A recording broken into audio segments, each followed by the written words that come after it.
Voilà, bonjour à tous et bonjour à toutes en ce jeudi 6 novembre 2025. Voilà, soyez bénis. Je suis encore très heureux ce matin de pouvoir partager quelques paroles avec vous. Ces paroles, je les lisais ce matin dans l'épître aux Colossiens qui nous parle de notre vie nouvelle dans le Christ et qui nous parle de notre vie nouvelle et de cette vie nouvelle qui se trouve dans la personne et dans l'œuvre du Messie, du Machiar, du Christ Jésus, de ce Sauveur merveilleux, mais aussi de ce Seigneur glorieux, puisqu'il est toujours bon de se rappeler que Jésus est Sauveur, mais qu'il est aussi Seigneur, qu'il est Jésus, mais qu'il est Christ, qu'il est pleinement homme, mais qu'il est aussi pleinement Dieu, à l'exception du péché, puisque Jésus, voyez-vous, n'a pas ombre de péché en lui. Il est le saint, il est le parfait, il est le juste. Et il est aussi celui qui justifie l'impie, qui justifie tous ceux et toutes celles qui par la foi mettent leur confiance en lui, qui se saisissent par la foi, voyez-vous, de l'œuvre de Christ, de ce qu'il a fait, de ce qu'il a opéré, de ce qu'il est, en ayant foi toujours dans sa mort et dans sa résurrection. Pour ma part, je ne cesserai, voyez-vous, d'annoncer cette résurrection qui est aussi le garant de notre mort par la foi et de notre propre résurrection, puisque l'apôtre Paul lui-même, il a dit que j'ai été crucifié avec Christ, et si je vis, ce n'est plus moi qui vis, dira-t-il, mais c'est le Christ Jésus qui vit en moi. Et il dira maintenant, si je vis dans la foi au Fils de Dieu qui m'a aimé, et qui s'est livré lui-même à Dieu pour nous, pour nos péchés, pour nos rançons. Et l'apôtre Paul, voyez-vous, il avait compris cela. Il s'était implanté là-dedans par la foi, dans ce mystère qui lui a été révélé, le mystère de la croix, le mystère de la mort et de la résurrection. Et vous savez, la mort et la résurrection, tout cela, c'est le cœur même de l'Évangile. Tout cela, c'est le cœur même de notre foi, c'est le cœur même de notre espérance, de l'œuvre, de la venue en chair, du ministère et de la croix et de la résurrection de notre Seigneur. Tout cela, voyez-vous, est garant pour nous d'un salut éternel. Tout cela est garant pour nous par la foi, pour tous ceux qui croient dans le Christ Jésus, pour tous ceux qui s'unissent à lui, pour tous ceux, voyez-vous, qui le cherchent, pour tous ceux qui l'invoquent et qui dans leur cœur ont vraiment ce désir, voyez-vous, d'apprendre de lui, pour tous ceux qui ont dans leur cœur de pouvoir se démarquer, de se dépouiller et de se revêtir de ce qu'il est, de se revêtir de lui, du Christ Jésus, du Logos, de se revêtir de cette parole faite chair qui habitait parmi nous, pleine de grâce et de vérité, de se revêtir de son Saint-Esprit, de se revêtir de ses promesses, de se capeler de lui, de s'habiller de lui, de se draper de lui, des armes de l'esprit, des armes de la lumière, pour être un témoin véridique de ceux qui délivrent les armes, pour être un bon soldat de Jésus-Christ, et pour, voyez-vous, triompher avec lui, en lui, par la foi. En tout cas, le Seigneur Jésus le Christ, il a tout accompli, voyez-vous, pour cela, pour nous enrôler à lui, pour nous enrôler en lui, pour nous emmener dans les choses d'en haut, pour que nous puissions entrer dans le royaume de Dieu, dans la repentance, pour entrer dans le salut, dans la porte qui est lui-même, qui est le Christ. Et Jésus a dit, je suis la porte. Si quelqu'un entre par moi, il sera sauvé. Alors il aura cette liberté d'entrer, de sortir et de goûter à de verts pâturages, d'être restauré, d'être guéri, je le crois. Au-delà des mots, cher ami, je ne parle pas pour parler, j'ai prié ce matin et avant, voyez-vous, tout juste avant de pouvoir me filmer, j'ai prié encore, je dis Seigneur, je ne veux pas parler, pour meubler le vide. Je ne veux pas parler pour faire passer le temps, je ne veux pas parler pour être juste un discoureur, ou pour pouvoir, voyez-vous, pour pouvoir avoir, être vu, ou pouvoir, voyez-vous, être acclamé par les hommes, tout cela ne m'intéresse pas. Internet, ce n'est qu'un outil. Voilà, demain matin, cela peut ne plus exister. Mais voilà, par la grâce du Seigneur, j'en profite. Et le désir de Dieu, comme je le disais, c'est que nous puissions entrer par la porte qui est Jésus le Christ. Il n'y a pas d'autre porte que lui. Voilà, notre espérance ne se trouve pas dans les saints, dans les morts, dans les reliques, dans la Vierge Marie, dans une religion quelconque. Mais la porte, c'est lui, Jésus. Et la Bible nous dit même dans Timothée qu'il y a un seul Dieu et aussi un seul médiateur entre Dieu et les hommes, c'est Jésus-Christ, homme. Voilà, il n'y a pas de médiatrice. On n'a pas besoin de se vouer, voyez-vous, à quelque saint que ce soit.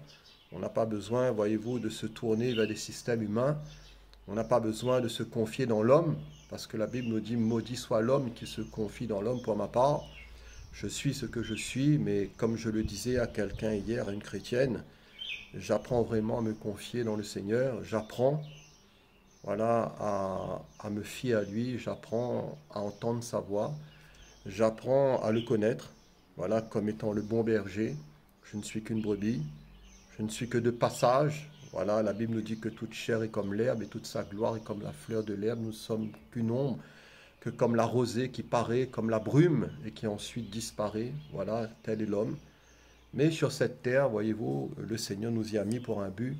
Le Seigneur m'y a placé, le Seigneur vous a placé aussi, cher ami, pour un but, pour un plan. C'est pour que nous puissions apprendre à le connaître. Je le crois vraiment. Et ne pas se laisser aveugler par les hommes.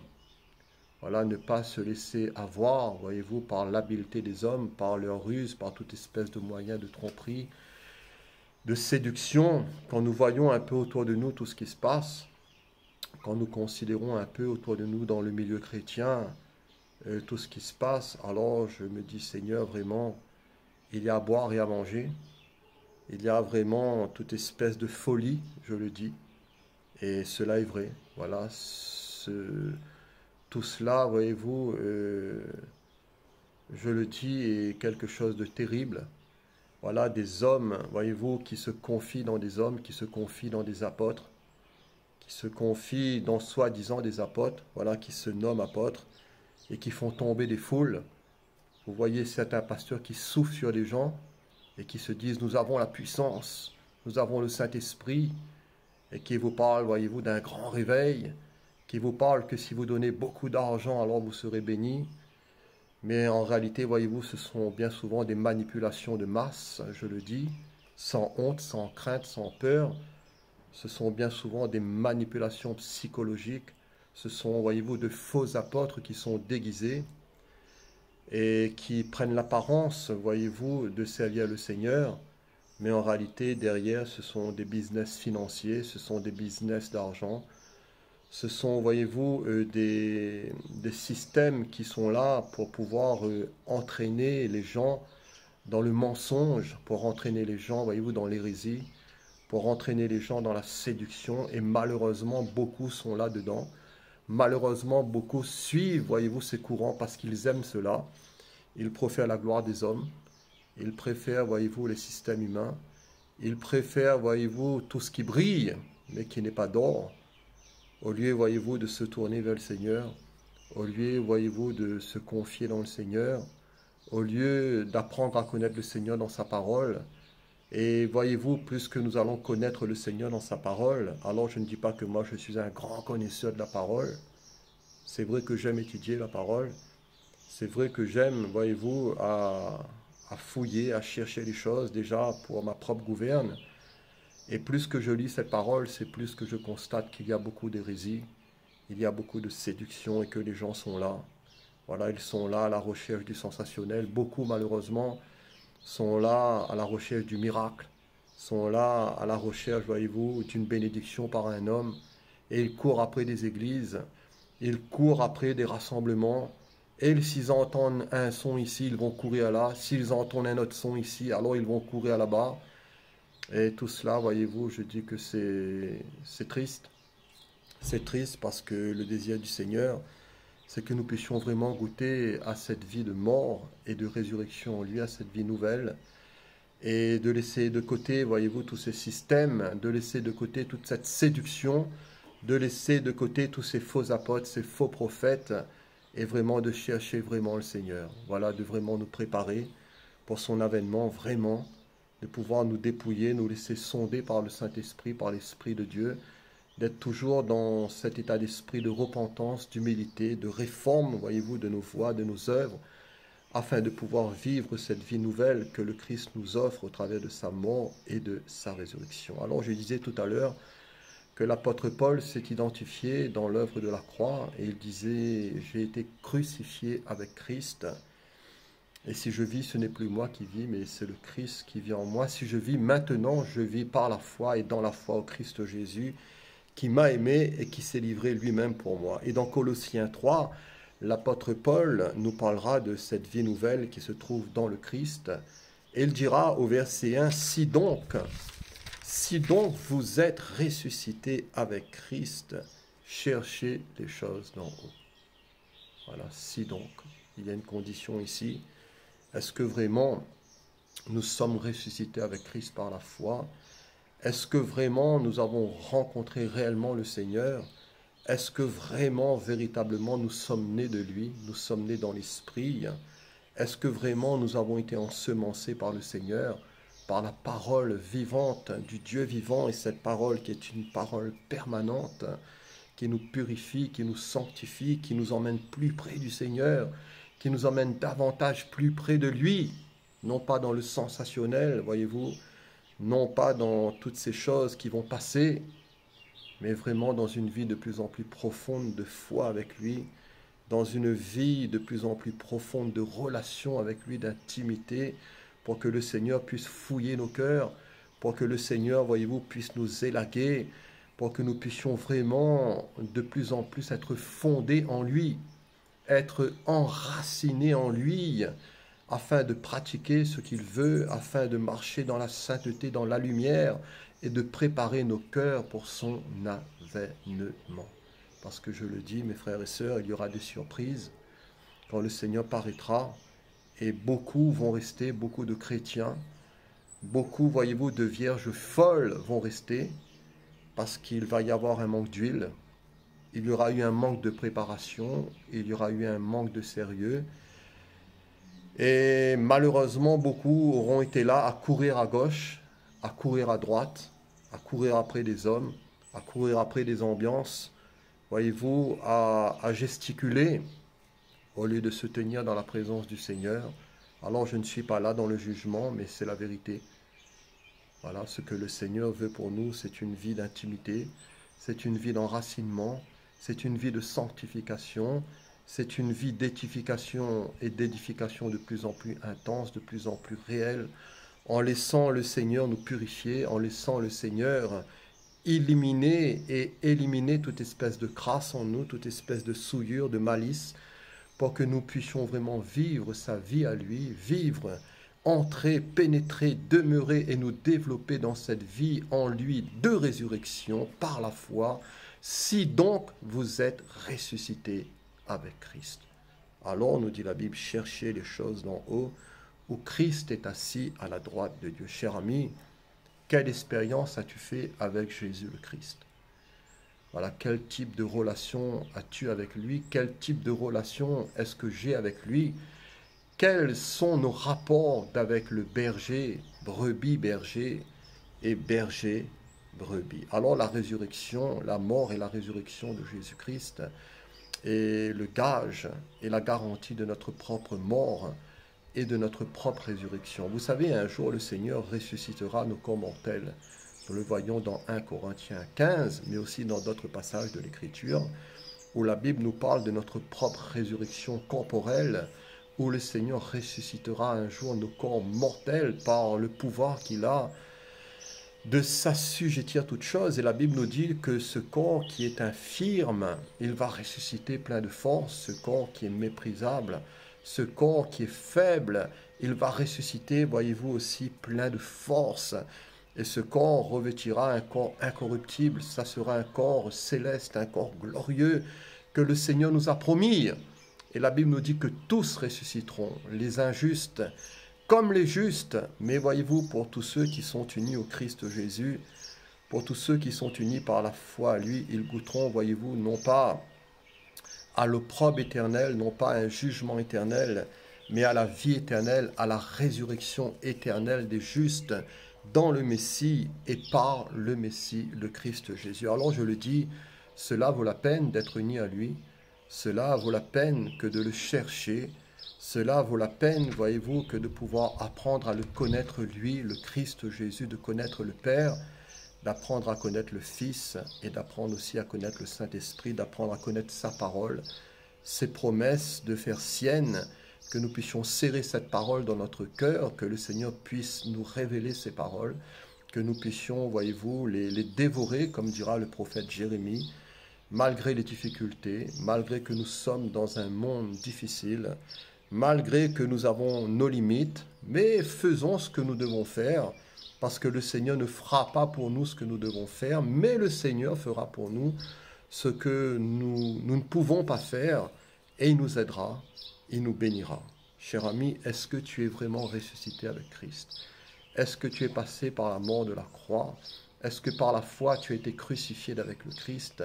Et est-ce que par la foi tu es ressuscité avec lui et en lui dans cette vie impérissable, dans cette vie nouvelle? Est-ce que tu t'es fait aussi baptiser d'un baptême adulte par immersion?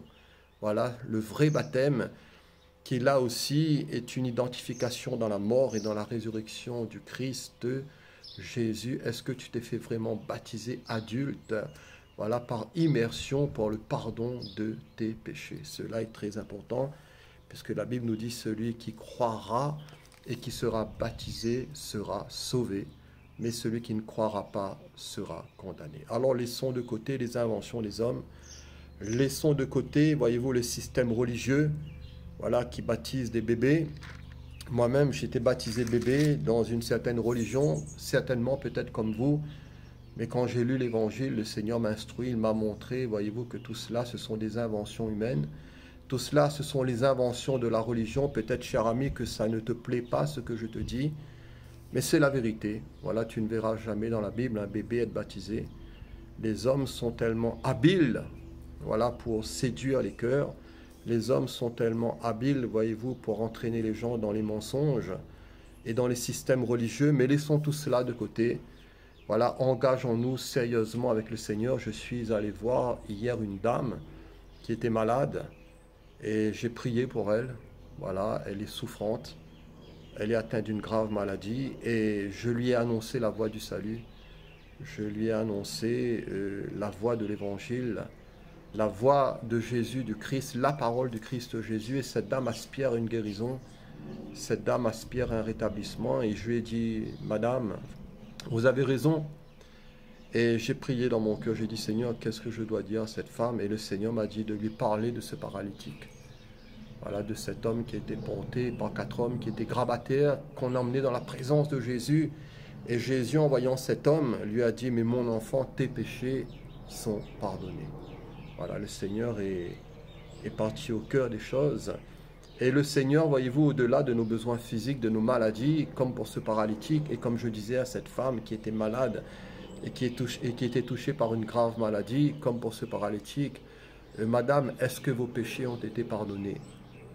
Est-ce que vous avez reçu Jésus le Christ dans votre cœur en tant que Sauveur et Seigneur de votre vie? Est-ce que vous vous êtes alliancé avec lui par la foi? Est-ce que vous vous êtes engagé sérieusement avec lui par le baptême adulte dans sa mort et dans sa résurrection? Alors cette femme était perplexe.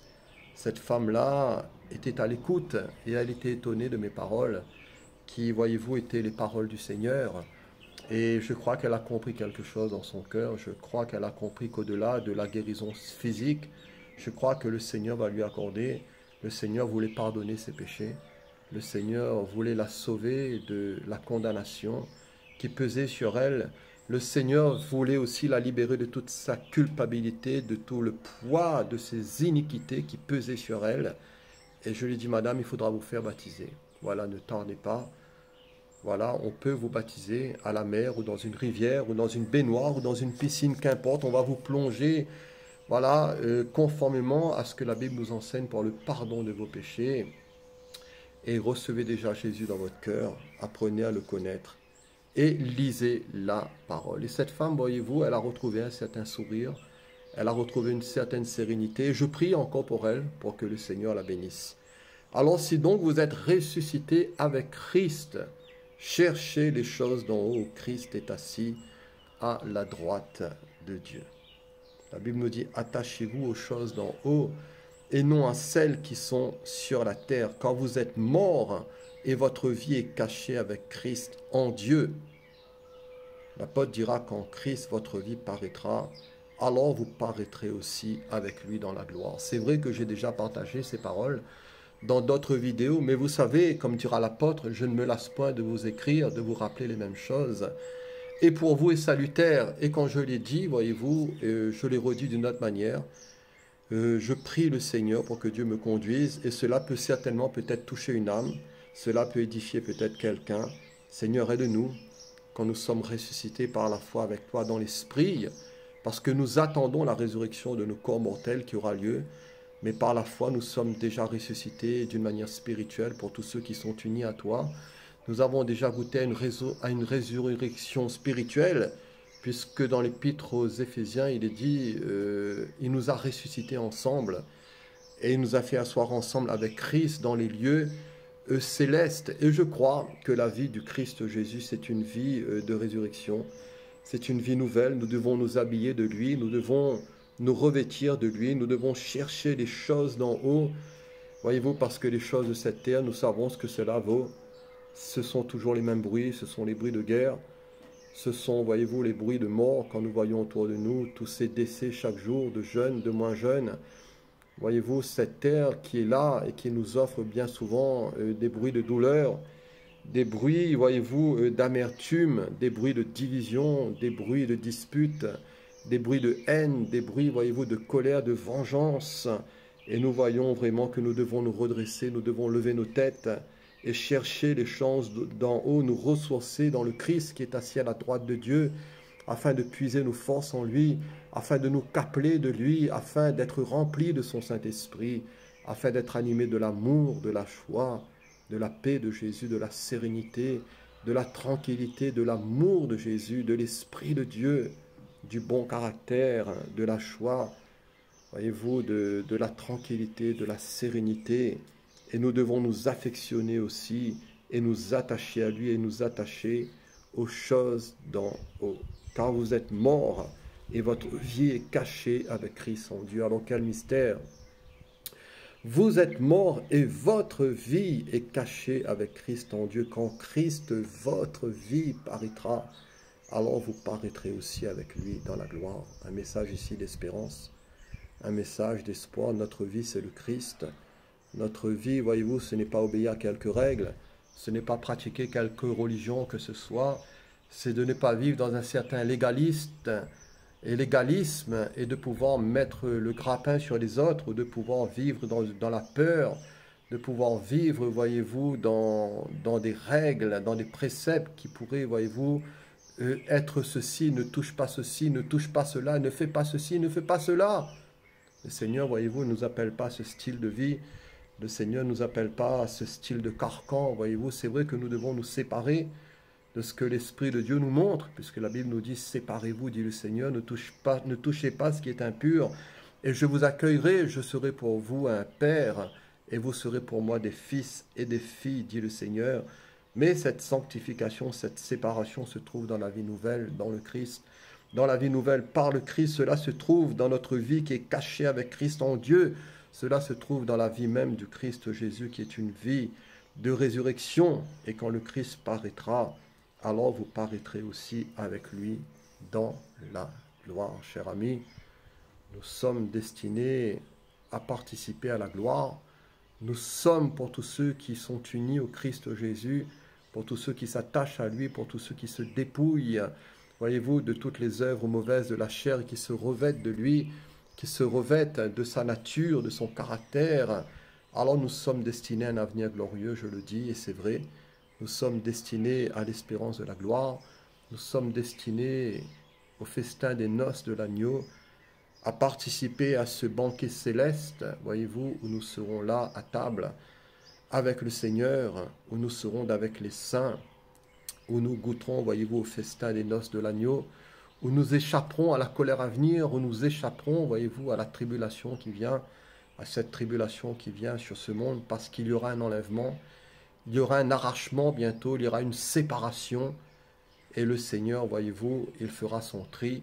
Le Seigneur saura différencier les justes des injustes, les brebis des boucs. Voyez-vous, les chrétiens qui se sanctifient de ceux qui ne se sanctifient pas. Voyez-vous, les chrétiens qui sont trouvés légers, qui sont pesés, mais qui sont trouvés légers, parce que, voyez-vous, ils ne recherchent pas les choses d'en haut. Ils ne s'attachent pas vraiment au Seigneur. Et c'est vrai qu'ils croient que Jésus est leur sauveur, c'est vrai, mais malheureusement, ça s'arrête à là. Malheureusement, voyez-vous, ils ne veulent pas de la seigneurie de Christ. Ils ne veulent pas se soumettre au Christ. Ils ne veulent pas, voyez-vous, marcher dans une vie de sanctification, de construction, d'édification et de séparation, là où l'Esprit veut nous emmener. Voilà, il nous faut être sensibles à la voix de l'Esprit.